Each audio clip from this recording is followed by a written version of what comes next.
And we ran that experiment for 4 years. It was a very fun experiment.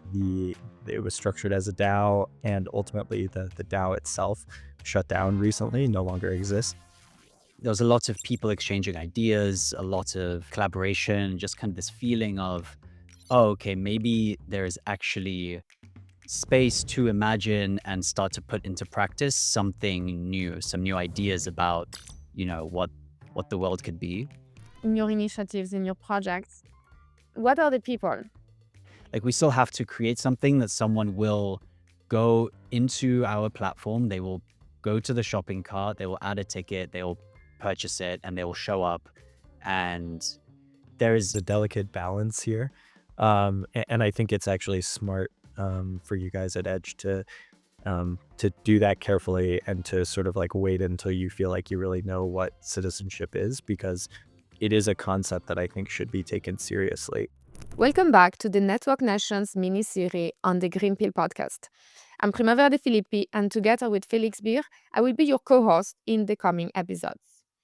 Today, we are witnessing across the world new kinds of civic communities, which are beginning to take shape. Communities that use decentralized technologies to govern themselves, to steward shared resources, but also to act together collectively across borders. And this is what we call network nations. And so in this series, we explore network nation as a new design space for civil society in the network age. Our goal is to chart an alternative path to the network state, one where technology is at the service of civil society and not the other way around. And so instead of reproducing today's power imbalances in the network age, we are asking a few questions. What if network societies were built from the bottom up as shared commons, rather from the top down as a startup venture? And what if they treated members as co-creators rather than as customers? What if they practice cooperation and mutual care rather than competition and extraction? And what if they cultivated sovereignty as a collective good for the many, rather than as a private asset only owned by a few? And so, in each episode, we will bring together thinkers, builders, and organizers, practitioners who are exploring this new frontier of community self-governance, helping us imagine how civil society can reclaim political agency in the network age. And if you want to dive deeper, please go and visit our website, networknations.network, where you will find our manifesto and many other ways to connect with our growing community of practice. Today, we will be exploring the concept of entanglement, which is essentially asking how communities can create deep interdependencies that transform loose networks into resilient collectives. And especially in a world where relationships are increasingly mediated by screens and algorithms, how do we create genuine bonds that hold communities together? What mechanisms can turn a simple collection of individuals into something much more powerful, into a true community of kinship? And so we're joined today by two innovative community builders who have been experimenting with novel ways to bind people together across distances. Jon Hillis is the founder of Cabin, a network of rural co-living hubs for remote workers and digital nomads that span across the globe. And in the past few years, Jon has been actively exploring how physical spaces and shared experiences can create lasting bonds in those distributed communities. Timour Kosters is a co-founder of EdgeCity, which creates pop-up communities at the intersection between technology and culture. And until now, EdgeCity has brought together a very large number of builders, artists, and thinkers for those very intensive and time-bound experiences that create much deeper and meaningful connections than typical conferences or meetups. Together, we will explore how those communities are developing new forms of entanglement, from shared ownership and governance structures to ritual practices and collective experiences that create the social fabric that is necessary for community to thrive. And then we will try to understand how those entanglement practices can help us design network nations that are both more cohesive and more sustainable.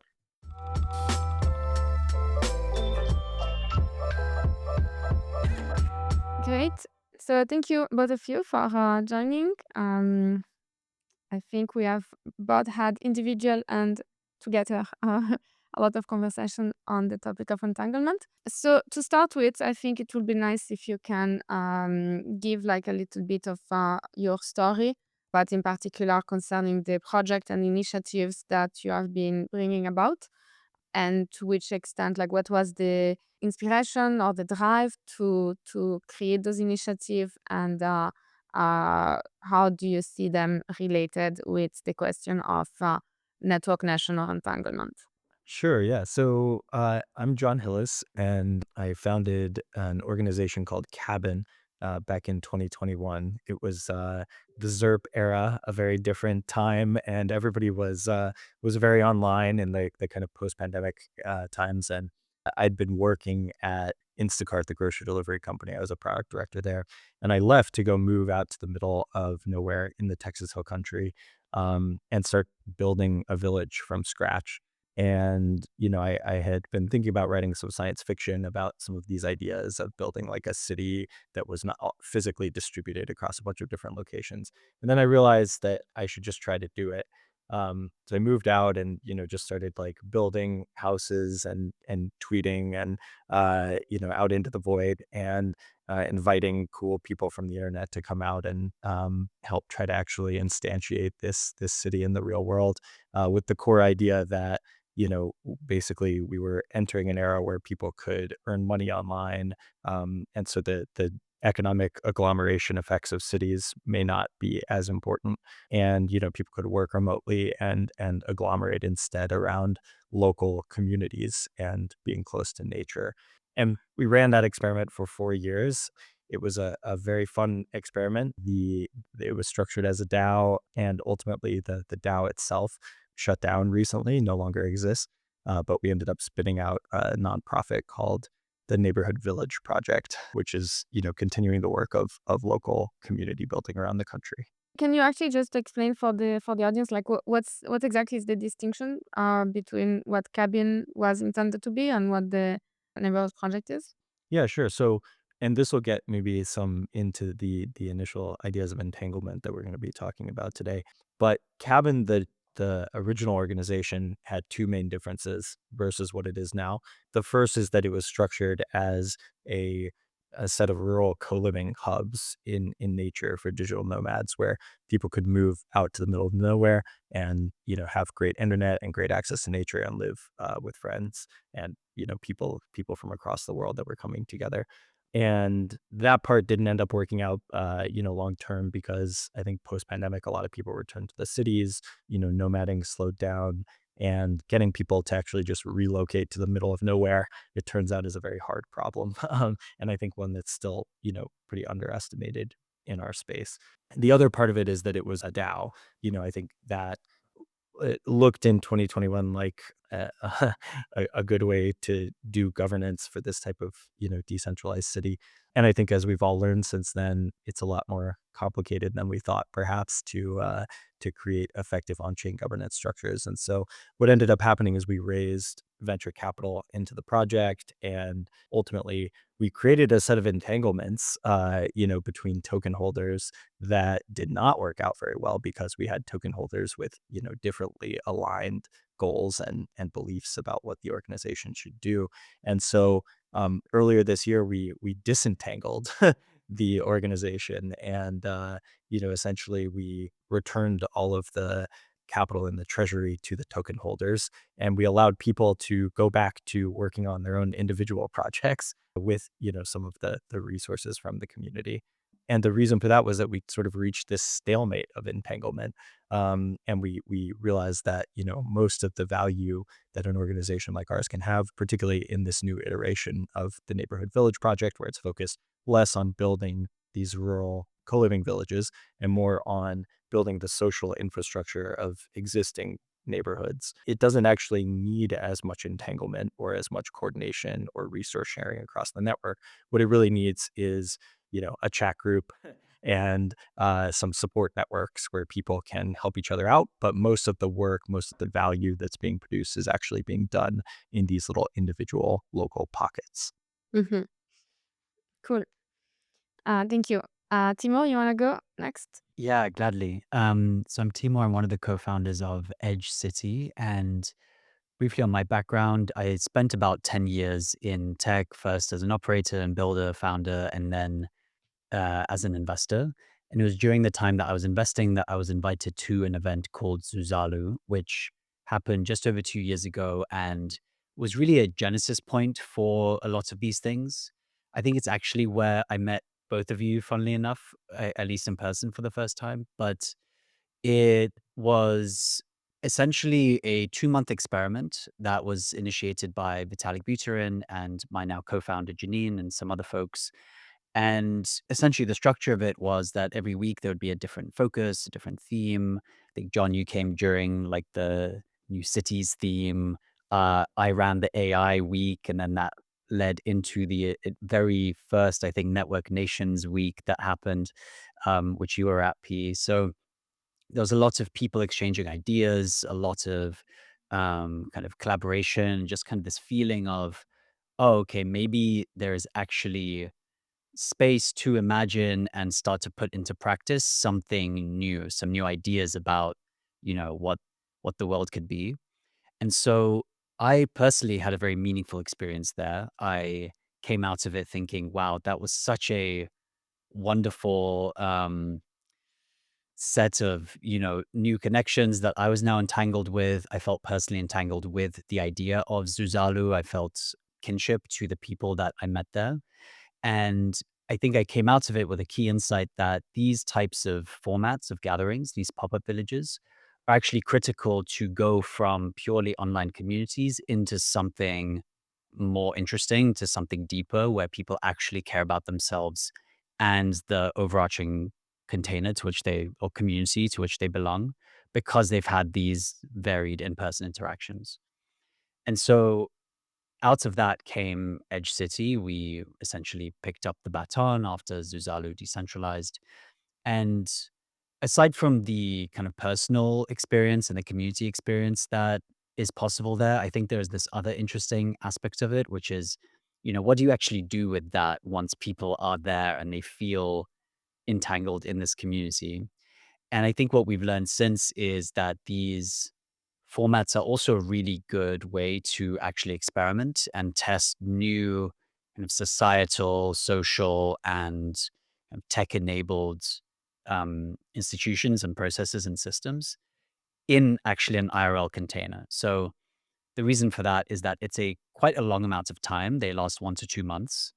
It has quite a large number of people. It's village size, so they range from several hundred people to over 1,000, and that basically gives enough surface area and enough time to actually try new ways of living, new ways of being, and like new ways of structuring kind of societally important things like how do we educate our children? How do we live alongside kids? How do we create new governance models that we can use and actually start to, govern shared resources, etc. So for me, the kind of the why of this is I think it's clear, and you write about this in the Network Nations essay very well, Primavera, that the current set of systems and institutions and processes were potentially well suited for a prior time, but they are not the right answer to what we're facing in 2025. They're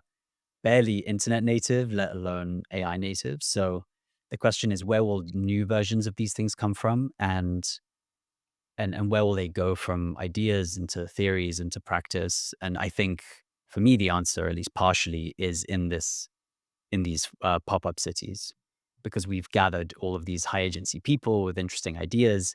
We've created an environment where they all really connect and start to really like spending time together and start to come back and start to entangle on the kind of on the emotional and the community side of things.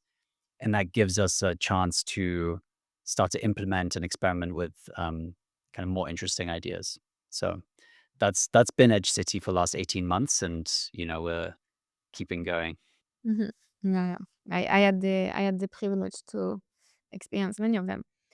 So one question that I want to ask both of you is like, it's always the chicken and the egg, right? It's like there's a community that exists, and then there is like a physical or digital or social infrastructure that comes about because of that. And then that infrastructure is actually furthering the ties within the communities, right? And so when I hear you describing the various the different communities or initiatives that you are talking about, and correct me if I'm wrong, it feels to me that, like, for instance, cabins started more as an infrastructure which had the intention to then create a community. Whereas EdgeCity started as a community first that then wanted to find ways to foster itself by meeting physically or by creating more infrastructure around. And then the neighboring village feels also more of that type, right? The neighboring village is actually existing community that wants to create further infrastructure for binding itself better.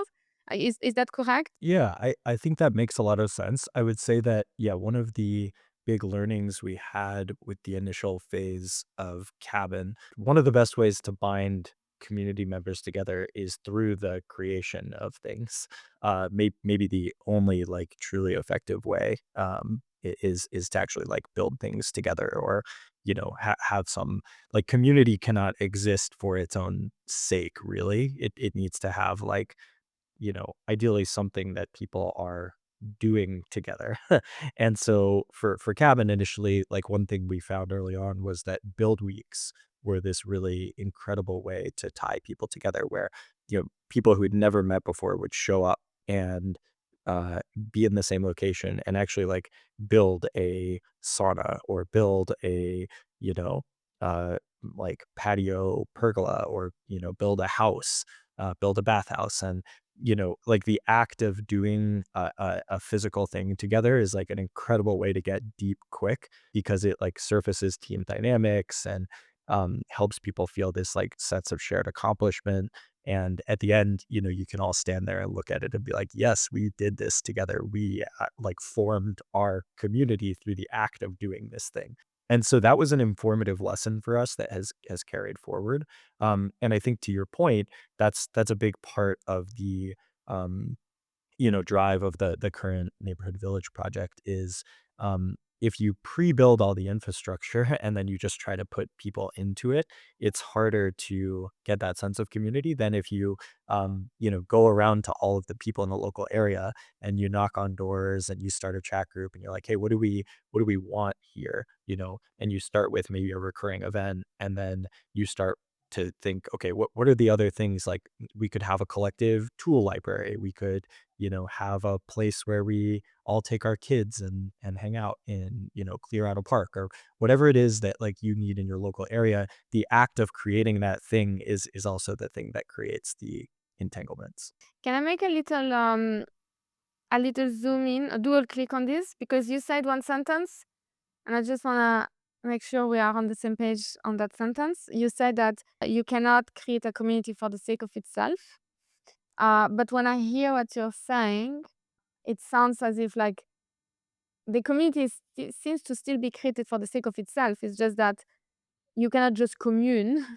There needs to Yeah. be activities but there is an important distinction between doing things for an external purpose, but what you describe as activities are actually activities for the community to be a better community, right? Yeah, that's a great clarification. So yeah, community should be for itself, but you almost have to like trick people into that often. Yeah, because like very few people, there's actually like an adverse selection if you're just like, hey, like, I want community. Like, if you just attract all the like disconnected people together, it's hard often for those people to connect. And so, like, you see this all the time, whether it's like, it doesn't matter, it can be, kids who are into Pokemon cards, or adults who are into motorcycles, or people with families who live in the same neighborhood. Like there has to be some mutual point of connection Mhm. that then Yeah. allows you to create the scaffold of the community. Yeah. So the way we like to speak about it in the network nation language is that the doing is a means to an end. So you need the doing as a mean in order to achieve the end, which is the community, as opposed to vice versa, where sometimes the community is a means to an end, where the end is doing something external, right? And so who is the instrument to what? And I feel like in your description, it feels that the doing is the means to the end, that is the community, right? Yeah, I think Mm. that's a great way to frame it. We have a similar thing where all of our events are co-created, and I I agree that you need to be doing something together in order to actually allow for that connection to take place, even if it's something, where people co-organize a workshop together, or they teach the kids how to vibe code, or they present their startup at the demo day or something.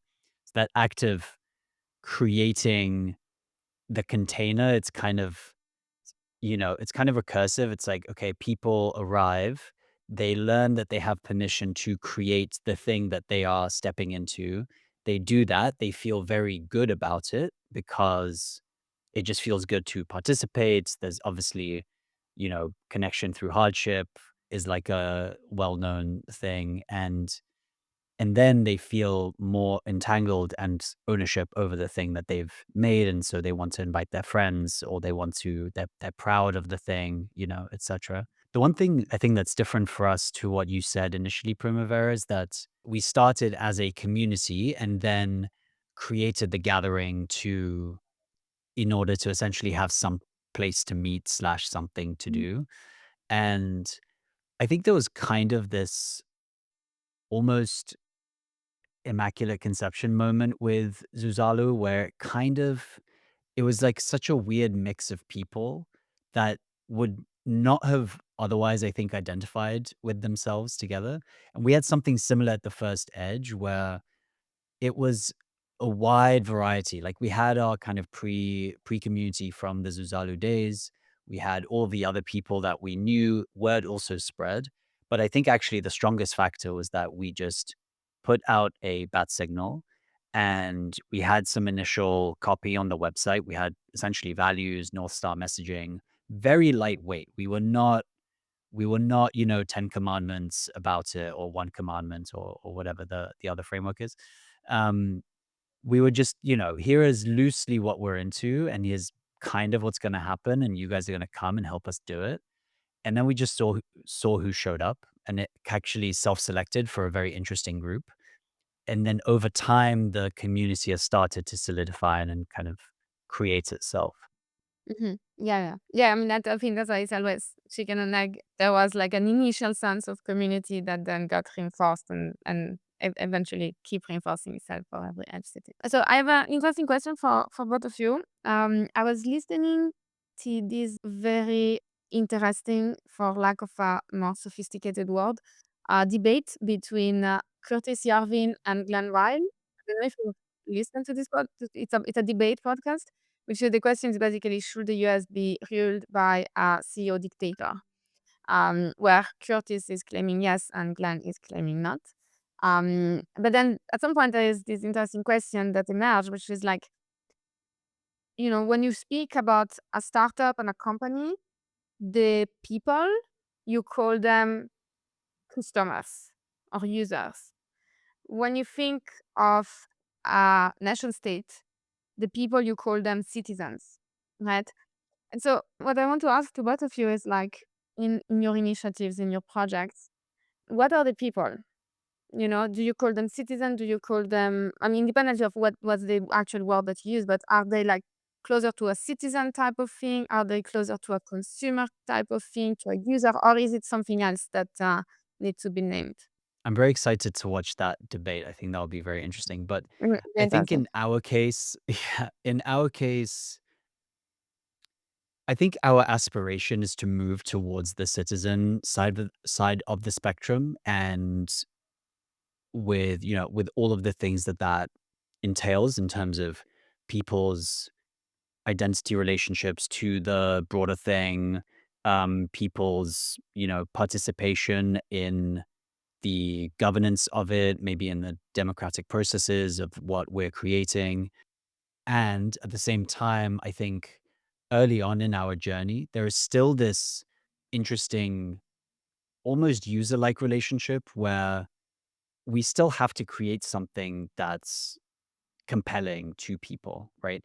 Like we still have to create something that someone will go into our platform, they will go to the shopping cart, they will add a ticket, they will purchase it, and they will show up. And there is inherently that kind of transaction, right? I guess it's somewhat inherent in the traditional citizen state relationship, but it's obfuscated through like tax systems. In this case, it's very clear. It's like you pay and you show up and you have the experience, but we're still there trying to entangle you into the co-creation act of it. So I would say we have not taken the step to actively call and actually put the nomenclature out there of like actually calling our people citizens yet. I know it's something that Cabin did in some degree, and I was a proud Cabin citizen. So I'm excited to hear what John has to say. But I think in time that's the direction that we would like to go. Yeah, I agree with Timur. It's like there's a delicate balance here, and I think it's actually smart for you guys at Edge to do that carefully and to sort of like wait until you feel like you really know what citizenship is, because it is a concept that I think should be taken seriously. At Cabin, citizenship was like we initially only handed out a very limited number of citizenships because we wanted to seed it with meaning and have it be something that was aspirational and exciting for people. But to Timur's point, when you're starting out, like you have to make something that's financially sustainable. You have to sell tickets. You have to whatever it is, and those two things can definitely be at odds with each other. And I think ultimately that was like the thing that we came to at the end of Cabin's life was this tension between trying to build a venture-backed business, a DAO, and a community-driven network, which I think all three of those things tend to serve very different purposes. And that was the core tension that was holding Cabin back, and what that was essentially causing us to be in a governance standstill, because venture-backed startups work really well when they have small focused teams rapidly pivoting to try to find hyper-growth business models that are financially viable in the short term and have users, to your point, Primavera. um DAOs work best more as like a credibly neutral governance mechanism. I think they've been most effective at distributing ecosystem grants from existing cash flowing protocols, but not necessarily at building their own independent businesses. And then community driven networks, I think, tend to work best when they can serve as like a loose connective tissue for many people to independently or adjacently explore similar ideas. Having things that are both or that are a community, a like governance system and a business model at the same time, uh, are really challenging, because community members don't really want to be users, but you need users to make the thing financially sustainable. And so it just creates some really challenging tensions that frankly I don't know that we've seen a lot of projects around in the space long enough to fully explore and come to terms with. One thing I'm very excited about with Edge is that they've taken a little bit of a different approach here, and they've created a nonprofit to operate the core events, because events are not a great business, or at least certainly not a venture scale business. Um, and yet they're creating a tremendous amount of value of the collisions and entanglements of all these, amazing people coming together at these events. But the value of that, is somewhat different from the value of the production of the event. And so figuring out how to dance with these things and have them work together, I think is a big challenge. Yeah, and I think it's also, to go back to the previous conversation, I think it's also inherently connected with like what's the mean and what's the end, meaning that like a startup is really specifically a company has a mission, and the mission is not the people of the company. The people of the company are serving the purpose of the company, whereas a state, at least in its romantic conception, is actually designed to serve the people, right? So I think like if you create a company that is intended to serve the people, this is very novel. I don't think there's many of those those approaches, but I think a lot of those things are actually exploring like it's oftentimes starting as a company, but with the intention of serving the people. But then there is the company functions that kicks in, and then it creates some. I think it's a very interesting thing, and my bet is that we need to create something novel in order to escape this kind of duality, right? One more thought on that. So I'm currently doing like a bit of a side gig right now, helping out the new mayor of San Francisco, uh, Mayor Lurie, with public safety, and so I've been spending a lot of time within the San Francisco city government. And so I've now seen the other side of this too, and you're right, there is this real duality. And I think that in pretty much every way that the city government operates, it's like a perfect mirror image of how industry operates. Like they just could not be more opposite. And I think it's because we've developed this like very dual system in which, industry serves a profit motive and government is supposed to like serve the people, and so they just like culturally, structurally, organizationally do everything opposite to each other to try to serve these different purposes, and it doesn't work very well. Like it's just I don't know how else to put it. And so I totally agree with you, like trying to figure out how to bring the best of both of these worlds together, I think is one of the core challenges of our time. Yeah.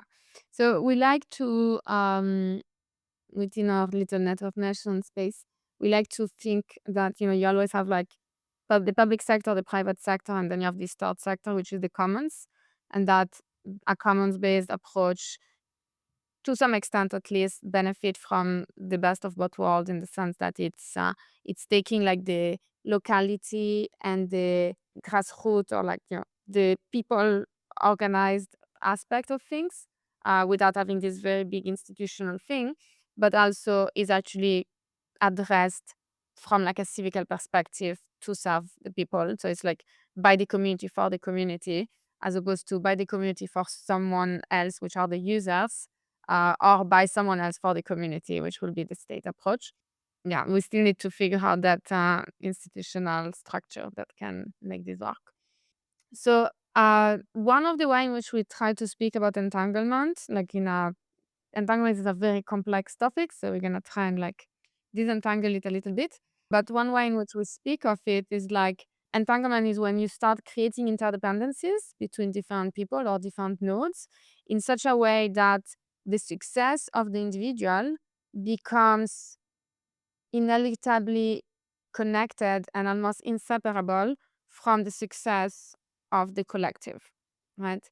And the more it is associated and the more it is hard to dissociate, then the more there is entanglement, which we also present this concept of entanglement as a solution to this big problem that is often encountered, which is the tragedy of the commons, which is when you start doing things collectively, when you start having collective resources, you always have one person that will overconsume or underprovide, which we call the free riders, and therefore things breaks apart, right? And there is this kind of tragedy that no matter what you do, there will always be free riders, and unless you have like very sophisticated control mechanism and sanctions, then the commons will also deplete because of overconsumption or under provision. And of course, the solution is monitoring and sanctioning, And what we're trying to propose is actually maybe there is another solution, because monitoring and sanctioning is solving the symptom, is creating a cost for defection, but it's not reducing the inherent incentive of defection.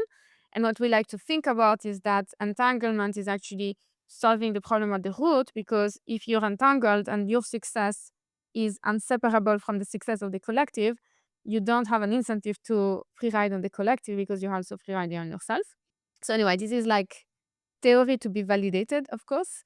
And so I'm curious, in your cases, in your project, is like, do you have examples in which there is this form of collective first, not because of altruism, but because of actual entanglement, where people selfishly recognize that they will win better if they are actually contributing to that collective that they belong to?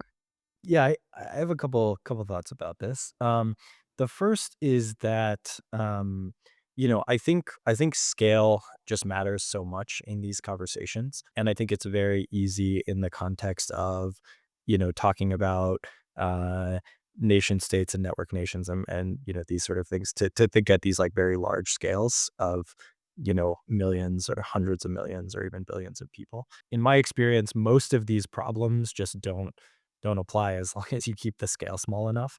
And even sort of the like Ostrom like graduated punishments and stuff like that even that isn't necessary at like a very small scale.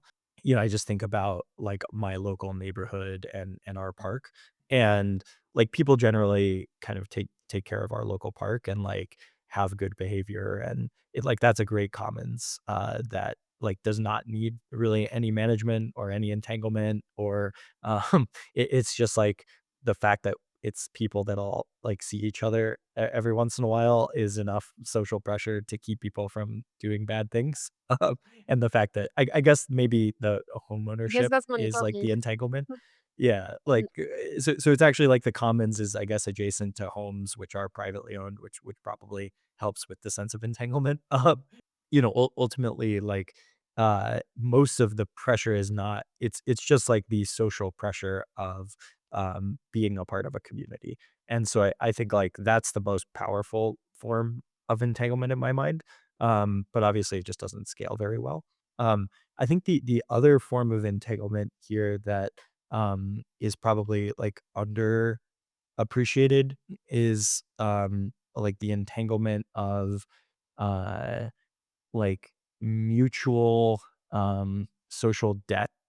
And I don't use debt here to mean like monetary debt, but the debt of like, I hosted the barbecue last week and you're hosting the barbecue this week. And now like the other neighbor feels pressure to like maybe host a barbecue at some point or contribute in some way. Right. Or we have like, you borrowed a cup of sugar from me. And now like later on, I feel more entangled and like have this ongoing, even if I never borrow a cup of sugar from you, it's just like, I have this sense that like we are now more entangled because I have this cosmic debt to you of one cup of sugar.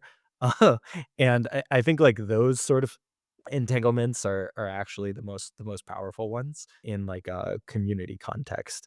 Now, if you're trying to talk at scale, I think this is an example where like now actually the industry corporate world side of it perhaps has developed better like scaled solutions to these things with equity. Um, and like literal shared ownership of like an overarching entity.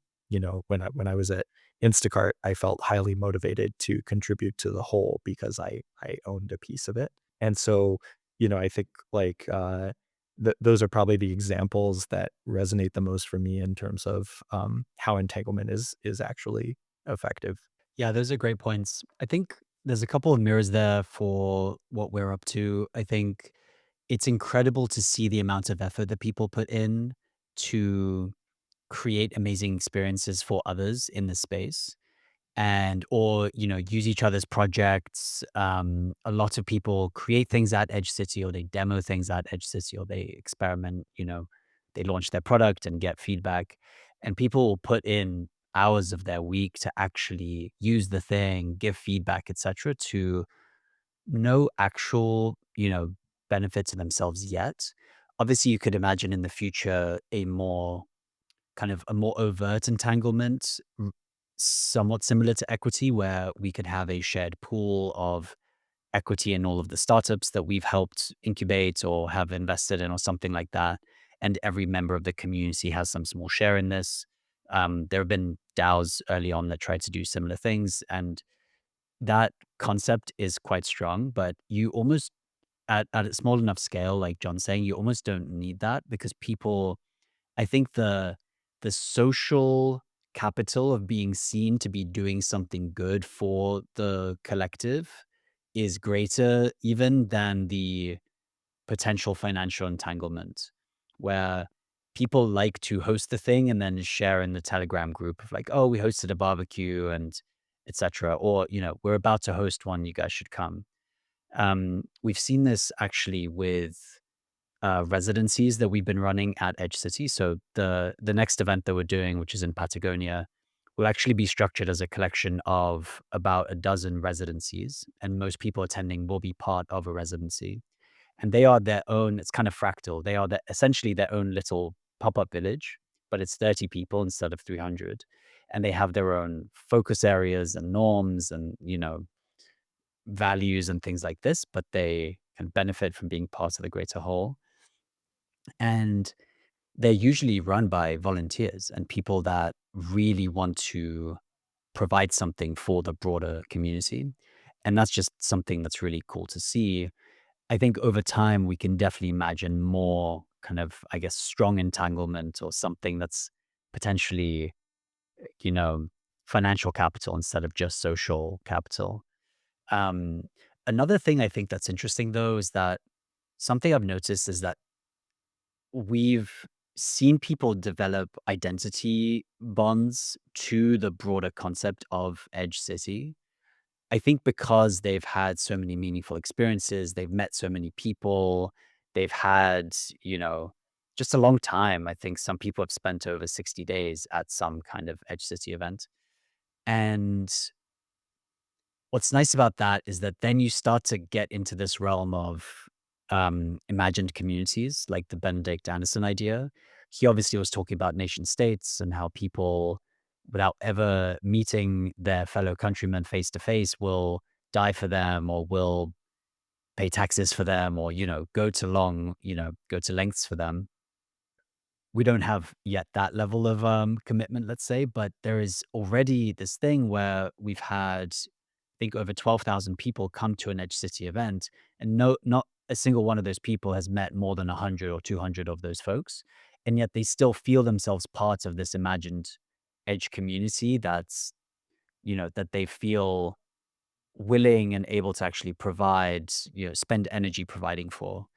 And I think that's really cool. You kind of almost have a seed of that nationhood or maybe network nationhood um, that can kind of emerge over time. One note on what you just said, Timur, because I totally agree with you, and I've experienced this at Edge as well, that like there's just such a great desire you're seeing other people contributing and you're like, oh, I want to be a part of that. I want to do that too. It's kind of the same thing with Burning Man camps. Like I was talking with my Burning Man Mm, camp, some of the people who organize it about like, what's the difference between people who like do really well in the camp and who don't? And it just came down to this. It's like, are you a net value add to the community? And if you are, then like the community is gonna further bring you in and like appreciate you, and you're gonna get entangled with it. um and so I think like the only addendum I'd add to what you said is, and maybe even the broader framework of entanglement that Primavera has been talking about, is I wouldn't necessarily call like economic and legal entanglement, like strong entanglement. I'd maybe call it like formal entanglement, mm, because I actually think that the like social cultural entanglement can be stronger and more valuable. And in some ways, what I've found, at least through the experience of like winding down a DAO, is that actually the economic and legal entanglements, th- it's not necessarily that they're stronger, but they're certainly more formal and therefore like more complicated to unwind. But if like the world wants, if like the if the community is not benefiting from them, it's not a good thing that they're like harder to unwind. Yeah, and no, just a comment because we were discussing in another episode the question of like what are the different the different. I wouldn't call it like hierarchies because I don't know if it's really like one is better than the other, but the different degrees or flavor of entanglement, and we had identified the first it kind of like construct on top of each other, but maybe not. But anyway, the first one was like social entanglement, which is like when people start just like creating kinship. The second one is cultural entanglement, which is it's not just a relationship that I feel kinship with other people, is that there is a culture that is created around it because of those relationships. The third one is economic entanglement, which is like now I put a stake. I'm vested economically into something. And then the last one that we named was the structural entanglement, which in my view is the strongest, but I think different subjectivity might have different opinion. But like structural entanglement is really like it's when you become part of the other, right? So like an insurance pool is economic entanglement, but like equity swap is actually structural entanglement because we are sharing of blood, right? And of course, human sharing the blood is a bit complicated. So like structure, but we do some kind of structural entanglement via legal mechanism. So when two people get married, they become part of each other at many level because there is a legal tying. So that's one way of simulating, I guess, structural entanglement. But I think the most beautiful one is really like to understand what are those things in which it's not just that I like you because one day I might stop liking you, and then I run. So it's the question of like everything that enable rage quit is not entanglement, even though there is everything is good when it works well. The problem is when it stops working well. Are people sticking and trying to solve the problem, or are the people quitting?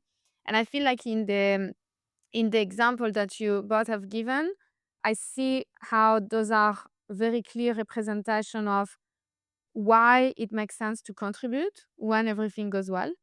But I don't know if I'm hearing ways that express that even when things don't go well, because of the entanglement, we will fix it. We will work hard to make sure that we're still sticking to the collective because we still believe that it is better for all of us to stick to the collective, even though I could just run with my money, or I could just like cut the social ties. So, I think that like the entanglement is a little bit more than just a win-win game.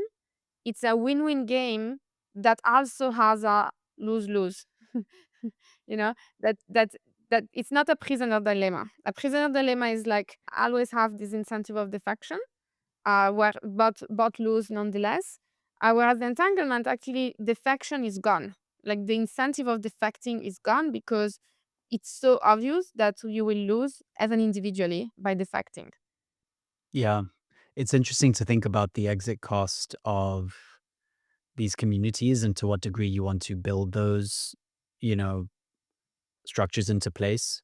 For example, it's very difficult to exit being a US citizen, and that probably has, you know, helped in the sense of people are like, all right, well, I'm in this no matter what. Let's try and figure it out. Maybe that like 100 Me- whatever 30 years ago didn't work out, but or eventually it did, right? So yeah, I don't know. With Edge, for example, we are not at a place yet where we want to create any kind of, difficulty in exit. Like participation has to be voluntary, and therefore also we want people to be able to decide not to come. I think one potential failure mode of all of these things that's always there is you don't want to become a cult. You don't want to become like too, okay, we're in this together now. Mhm. But to your point about social, cultural, economic, and then structural entanglement, I think you need all of the above. They do build on each other and you need them all kind of simultaneously. For example, with Instacart, you could be an Instacart shareholder, but you might think, well, there's 10,000 other employees. My boss has forgotten about me. I'm just going to check out and they're going to be fine. Like, what am I really going to do? Right. So you still need the aspect of the like social capital that you're building on your team, with your boss, with your colleagues. You're showing up, you're managing the operations, you're shipping the code or whatever. Um, so the economic and maybe even the structural, the equity swap isn't quite enough. You still need those other things as well. Yeah, I agree. You definitely need the base layers. Yeah, and maybe this is part of why they're like the base layers is because like we are humans and we human together and like those are the things that are the acts of, being humans and being relational and like those are the things that actually matter most to people day to day more than like the potential of some future payoff or something like that. I think that like you are right, Primavera, that economic and legal, more formal entanglements do create the ability for people to work through hard times, but they also can create a lot of like additional layers of resentment or like challenges in working through the hard things. And I've seen this play out with companies, with DAOs, with family like dynamics, like it can kind of happen in like lots of different ways. uh Maybe I'm more of like a both a like libertarian and like an optimist about like social relationships.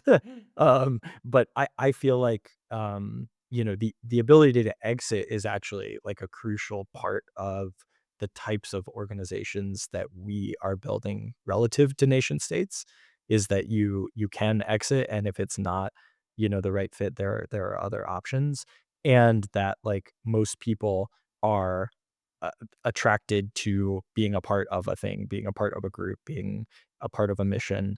And so by default, people actually do want to, you know, entangle instead of repel. And so I would make the case that both the like social entanglements can be more powerful than people realize, and also that the formal entanglements can be while they will like formally tie people together, they may actually like repel the people in practice. Yeah, yeah, I mean, I don't think the goal is to eliminate exits at all costs, but it's just like it's intentionally even from a libertarian perspective, I think can be accepted. It's like I intentionally choose to entangle myself because I want to be vested, and this vesting, of course, has a stake that is harder to remove. This conversation actually make me think of something. If we go back to the conversation about like citizens versus users, is that entanglement could actually be this interesting continuum in which if I'm not entangled at all, I'm just a user.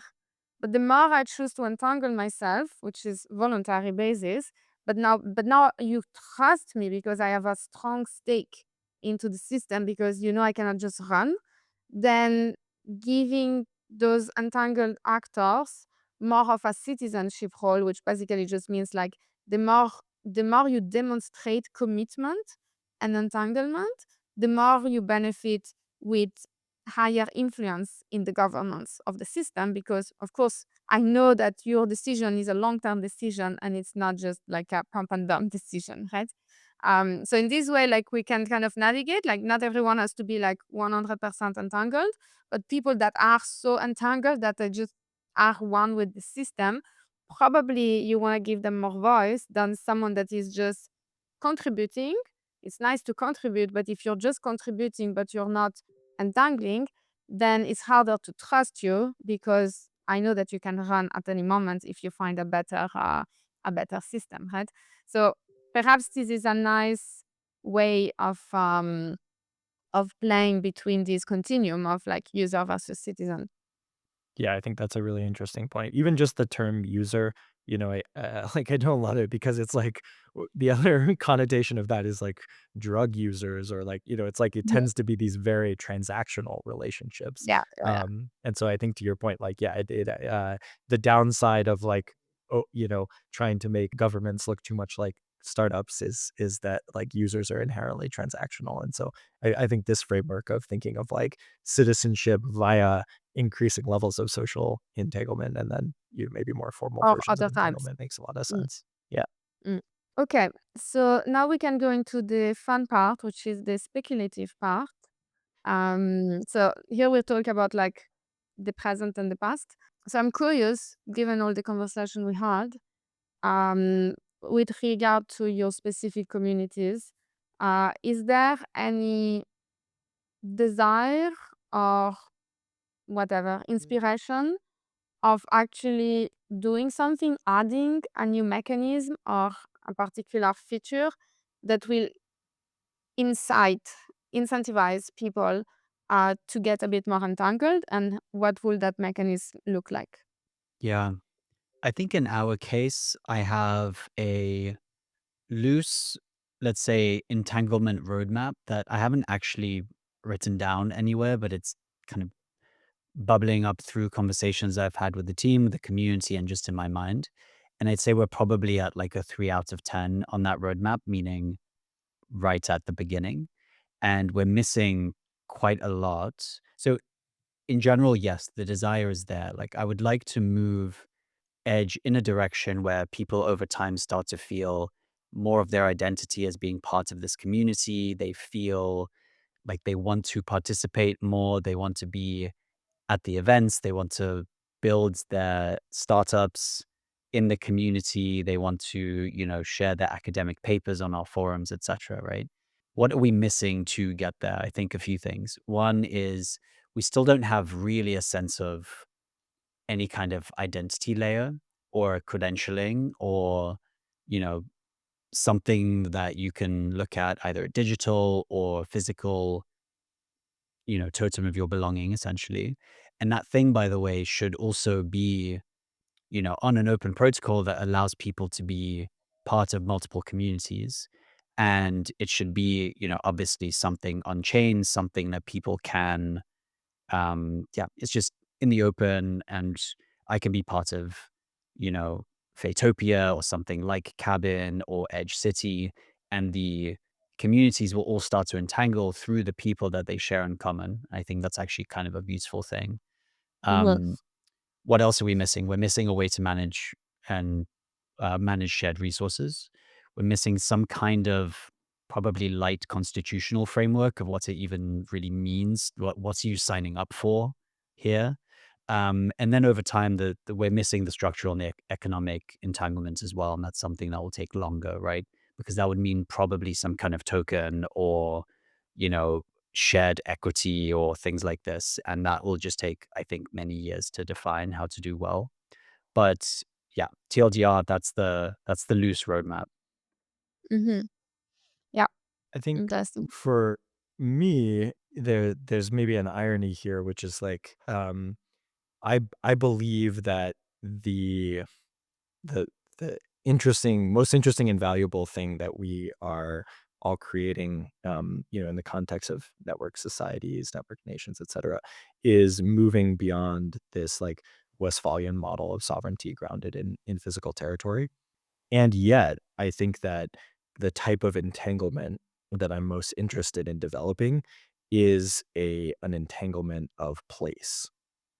It's an entanglement of, people living in the same place, and as a result, being deeply, interconnected with each other, seeing each other all the time, and also being dependent on each other, having shared physical resources. And so I think if I could wind the clock back and, start over with Cabin, I probably would spend a lot more time just focused on our first neighborhood out in the Texas Hill Country, and really try to build a village there. And that's the type of work I'm doing now in the town I live in California, because I think that, you know, like there is just no greater sense of entanglement you can have than with like the people you see every day and the places that you interact with every day. And so I think if we can figure out how to bridge this gap where we're like locally entangled, but then reliant on functional versions of sovereignty within those local places instead of territorial versions of sovereignty within those local places, that will, allow us to have the best of both worlds. Mhm. Yeah. Yeah, very cool. Cool. I'm looking forward to seeing those developments. Um, and I really want to go and visit um, your neighboring village, and you need to come and visit us. Okay, Yes. last question. It's a very challenging one, but a very needed one. Is like, I would love if you can give, if you were to try to explain to someone, either a 5 years old or a 90 years old or whatever, a peer, what is entanglement? I think I would just say interdependency. Interdependency between people, between communities, um, yeah, ways in which larger structures are built out of the interdependencies of their component parts. Mm-hmm. Yeah. Yeah, you stole my word, John, but yeah, that's exactly how I would have framed it. I think this idea of interdependence is quite beautiful, and it's also something that is, I think, just a fact of the universe. We are all interdependent with each other, with the environment around us, and it's a truth that we would do well to remember more often. I think I like it. If I were to try to do that very challenging thing, I think, like, I would say that entanglement is the acknowledgement that interdependence is great. It's not because we are all interdependent, it exists in the world, but it's like, I think entanglement is like the proactive attempt at actually adding Mm. interdependencies as opposed to just trying to reduce them or just observing them. It's actually it comes with a conviction that the more interdependence we create with the people, of course not with everyone, but with the people that we want to be entangled with, then the better off we'll become, I think. Yeah, well said. Love it. Cool. We have a definition. Okay. Now is last word. What's your last word? What's your last word, John? Entanglement. I guess. Entanglement. Yeah. Come to Patagonia. Come to EdgeCity, Patagonia, October 18 to November 15. That's The my only last way word. to really understand entanglement is to experience it, and the best way to experience it is to go to EdgeCity or to the neighboring villages. Or to That's it. Protopia. Awesome. Yeah. Thanks so much for having us, Primavera. This has been a fun Thank you, conversation. thank you. That was Yeah, great. this is great.